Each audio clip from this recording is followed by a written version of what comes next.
Now we have the Yamaha RGS 312P. Sa likod, nakikita nyo yung Yamaha tuners, tsaka yung made in Taiwan, tsaka yung nakikita nyo yung serial number. Yan, serial number. Yan po. Yan. Yamaha.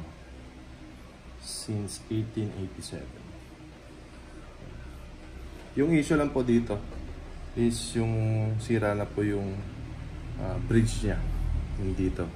So, bale yung mga fine tuners na hindi na. Kasi wala na siyang, baga lahat na bali na siya. Yung solution po dito is papalitan ng bridge. 2-post bridge. Papalitan yung bridge entirely. Ito. Bibili kayo ng iba. Or, kung ayaw nyo naman, pwede naman siya gamitin as is. Kasi ngayon, yun yung ginagawa namin dito. Nagagamit pa rin siya kahit bali na siya. So, pero yung issue lang is hindi nyo ma-fine tune gamit itong mga maliliit na adjustment. So, yung ginawa namin hinigpitan na lang lahat.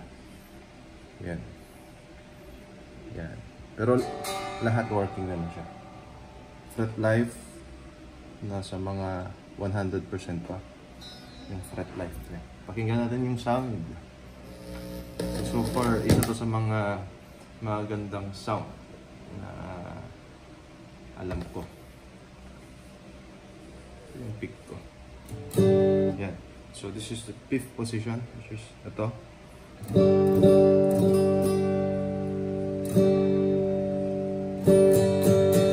Masyadong nakababa. Mababa yung mababa yung height, pick up height. Pwede natin taas ng konti.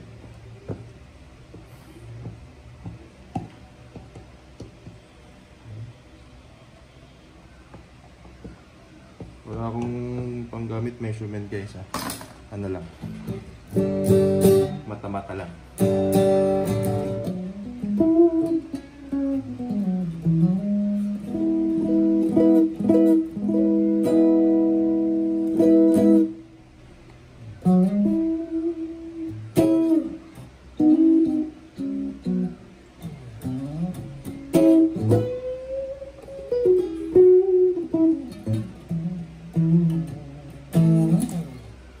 Ito is 4th position, which is ito.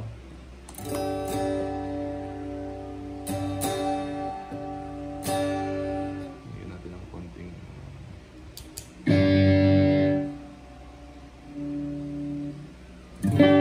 yan.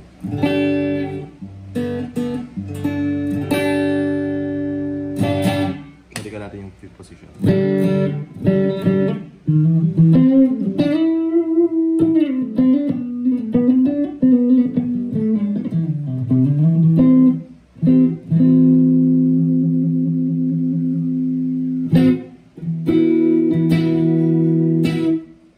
Position.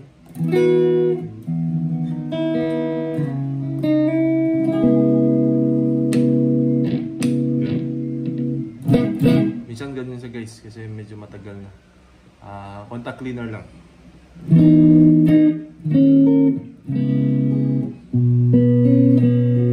So ito na, diba?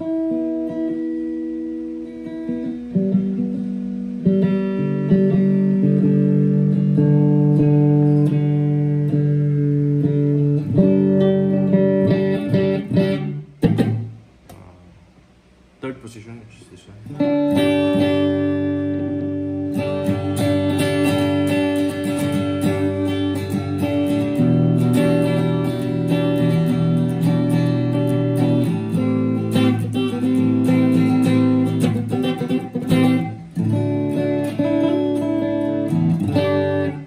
Second position.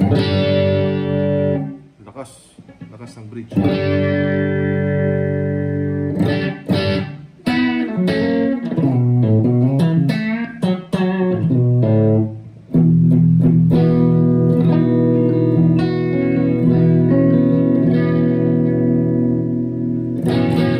Then yung last is the bridge pickup alone.